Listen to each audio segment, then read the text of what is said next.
کچھ ایسا معمول بن گیا ہے کہ لوگ مال کے میل سے بہتر علم کے لیے مصرف، علم سے بڑھ کر مصرف مال کے میل کے علاوہ کسی اور چیز کو سمجھتے نہیں۔ ان کا بھی چاہنا یہ ہے کہ مال کا میل ہمیں دو، ہم بھی یہ چاہتے ہیں کہ مال کا میل علم پر خرچ کیا جائے۔ یہ سب سے پہلے غلط ہے کہ مال کا میل علم پر لگایا جائے۔ مالدار بھی چاہتے ہیں اور ہم بھی یہ چاہتے ہیں کہ مال کا میل ہمیں دے۔ پہلی شرط یہ ہے کہ آپ علم کے حاصل کرنے میں اپنے اخراجات کے خود مکلف ہوں، اور تعلیم دینے میں اپنے اخراجات کے آپ خود مکلف ہوں۔ کون سی حاجت، کون سی خواہش ایسی نہیں ہے جس کے لیے دنیا میں آدمی کوشش کرتا ہے، قرض لیتا ہے، کمائی کی کوششیں کرتا ہے؟ میں پوچھتا ہوں کہ جتنے ادارے ہیں، کیا یہ شادیاں کراتے ہیں؟ کیا آپ کا گھر بناتے ہیں؟ کیا آپ کے کھانے کا انتظام کرتے ہیں؟ کیا آپ کے کپڑے بناتے ہیں؟ تمام بڑے بڑے اخراجات معلم متعلم اپنی ذات سے کرتے ہیں، لیکن صرف تعلیم وہ اپنے ذاتی خرچ پر نہیں ہے۔ یہ کیسے ہو سکتا ہے؟ اللہ غریب رحمت کرے حضرت مولانا مفتی محمود حسن مفتی اعظم دیوبند رحمۃ اللہ علیہ، مجھے یاد ہے بچپن میں ہمارا شفقت بہت زیادہ فرماتے تھے مجھ پر۔ ایک مرتبہ نظام تشریف لائے تو حضرت مولانا صاحب رحمۃ اللہ علیہ نے کچھ اپنی مسجد کے، کچھ معتکفین کے قیام کے بارے میں کچھ استفسارات کیے۔ یہ نہیں کہ ہم جانتے ہیں، مفتی صاحب آئے، مفتی صاحب ہمارے منتظر تھے، آپ کے کچھ مسائل ہیں ہماری مسجد سے متعلق پوچھنے۔ تو بیٹھے، مجلس ہوئی، پرانی بات ہے۔ ہمارے اساتذہ سے بات کرتے کرتے کہنے لگے کہ میں نے سارے ابواب دیکھے فقہ کے، تمام فقہی کتابوں میں مجھے کہیں باب ملازمت نہیں ملا۔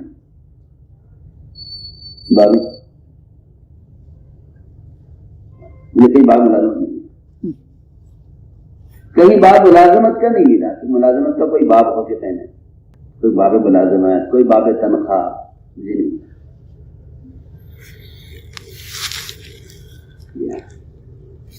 تو فرما رہے تھے ہمارے اساتذہ سب اساتذہ جمع ہو گئے، سب بچے لائیں اور نصیحت فرمائیں، سب جمع ہو گئے، سب جمع ہو گئے، یہ بیان فرمایا۔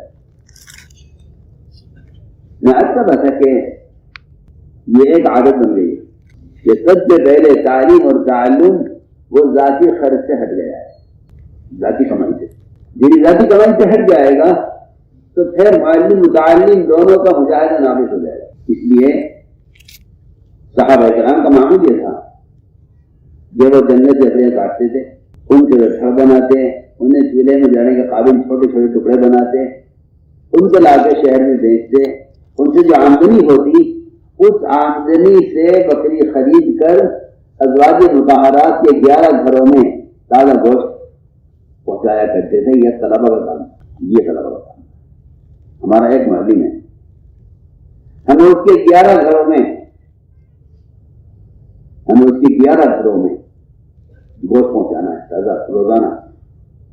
آپ اس اندازہ کیجیے کہ طلبہ اپنے اخراجات کا بوجھ ہی ڈالتے تھے مدرس پر، بلکہ مدرس کی 11 بیویوں کا بوجھ خود اٹھاتے تھے کہ ہم نے اس کو فارغ کیا ہے پڑھنے کے لیے، تو ہم اس کو فارغ کریں اس کی اپنی گھریلو ضروریات سے، ہم ان کو فارغ کریں۔ یہ تھا مثال۔ تو میں نے ایک بات کی ہے کہ کوئی چیز جب عادت بن جاتی ہے تو وہ ایک عادت اور ایک عذر، ایک معمول بن جاتا ہے، اس سے آدمی سے ہٹ کر سوچتا نہیں۔ اس لیے فرمایا کہ سب سے پہلے مخلوق کے مال سے استغنا اختیار کیا جائے علم کے حاصل کرنے۔ تو کھانے کے لیے آپ نے گھر میں کہلوایا جی۔ فبعث إلى نسائه فقلن ما معنا إلا الماء فقال 9 گھر تھے، 9 گھر کے اندر سوائے پانی کے کچھ نہیں تھا جی۔ فقال رسول الله صلى الله عليه وسلم من يضم أو يضيف هذا۔ ایک بات درمیان میں عرض کر دوں، مولانا سعد صاحب نے بھوپال میں تقریر کی ہے کہ دعوت اور تعلیم دونوں سنت کے راستے سے ہٹ گئے ہیں، اور مثال اور دعویٰ کیا ہے کہ صحابہ کرام رضی اللہ تعالیٰ عنہ خود رسول اللہ صلی اللہ علیہ وسلم کے گھر کا انتظام کرتے تھے. یعنی طالب علم کی یہ ذمہ داری ہے کہ وہ استاد کی کفالت کرے. کہتے ہیں کہ صحابہ جنگل جاتے تھے، لکڑیاں کاٹ کے لاتے تھے، اس کو جلانے کے قابل بنا کر فروخت کرتے تھے، اور رسول اللہ صلی اللہ علیہ وسلم کے 9 گھروں کے اندر تازہ بکری کا گوشت روزانہ پہنچاتے تھے. یہ ہے یعنی بحیثیت استاذ کے کہ یہ شاگرد تھے اور استاذ کے گھر میں تازہ روزانہ بکری کا گوشت پہنچاتے تھے. اور ہم جو روایت پڑھ رہے ہیں اس میں کیا مل رہا ہے؟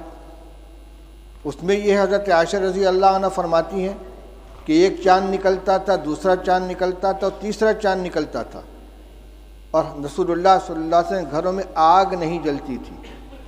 اور یہاں آ رہا ہے کہ 9 گھروں میں حضور صلی اللہ علیہ وسلم نے آدمی بھیجا ہے، اور سب جگہ سے جواب کیا آ رہا ہے؟ ما معنا الا الماء، ہمارے پاس پانی کے علاوہ کچھ نہیں ہے. یہ کیا حدیث کی تحریف نہیں ہے؟ یہ ازواج مطہرات کے بارے میں جو بات کہی جا رہی ہے صحابہ کے بارے میں کہ روزانہ ان کے یہاں بکری کا تازہ گوشت صحابہ کرام پہنچاتے تھے، اور آج طلبہ کو کھانا مطبخ سے دیا جا رہا ہے اور اساتذہ کو تنخواہ دی جا رہی ہے، لہذا تعلیم سنت کے راستے سے ہٹ گئی ہے. یہ کیا مذاق ہو رہا ہے؟ یہ جتنے مدارس چل رہے ہیں، جتنے اکابر نے مدارس قائم کیے ہیں، تعلیم گاہوں کا انتظام کیا ہے، اصحاب صفہ نہیں تھے جن کے لیے صحابہ کرام رضی اللہ تعالیٰ عنہ لا کے انگور کے خوشے لٹکا دیا کرتے تھے، اور انگور اور کھجور کے خوشے لٹکا دیا کرتے تھے، اور ان کو اسی سے کھانا دیا جاتا تھا. وہ روایت نہیں آئی کہ رسول اللہ صلی اللہ علیہ وسلم مہمانوں کو حوالے کرتے تھے کہ بھئی اتنے کو کون کھلائے گا، جس کے گھر میں 2 آدمی کا کھانا اور تیسرے کو کھلائے، جس کے یہاں 4 وہ 5ویں کو کھلائے. صدیق اکبر اتنے آدمی کو لے کر گئے، فلاں اتنے آدمی کو لے کر گئے.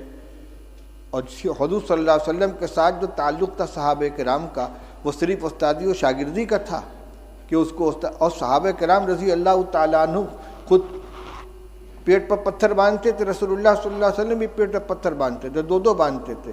لہذا یہ کبھی اتفاق سے کوئی جزیہ پیش آ جائے اس کو دائمی معمول بنا کر پیش کرنا، یہ تو تحریف ہے کہ سنت کے راستے سے مدارس ہٹ گئے ہیں. نہ دعوت سنت کے راستے پر بچی، نہ تعلیم سنت کے راستے پر بچی ہے. کس قدر خطرناک چیز. کا مطلب یہ کہ عوام کو یہ سمجھا دو کہ مدرسے جو ہے سنت کے خلاف چلے جا رہے ہیں، لہذا عوام کا رشتہ مدارس سے بھی کٹ جائے اور علماء سے بھی کٹ جائے.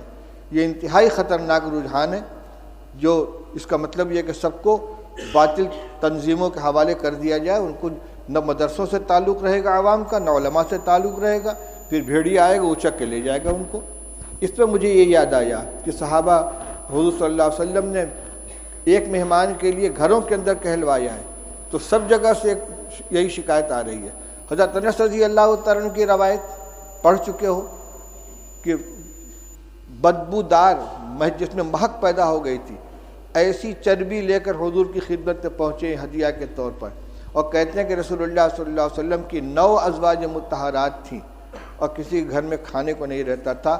آپ نے وفات کے وقت 30 سا جو یہودی سے ادھار لیا ہے، اپنی ذرا اس کے پاس آپ نے رکھی ہے. کس زمانے میں یہ گوشت دیا جاتا تھا بھائی کہ وفات کے وقت حضرت عائشہ رضی اللہ حضرت رسول کریم صلی اللہ علیہ وسلم مقروض تھے یہودی کے، اور غلہ تھا. حضرت عائشہ رضی اللہ عنہ کی روایت پڑھ چکے ہو کہ آدھا وسق جو تھا میرے پاس، رف پہ رکھا ہوا تھا، اس میں سے میں کھایا کرتی تھی. ایک دفعہ تول دیا تو سب ختم ہو گیا.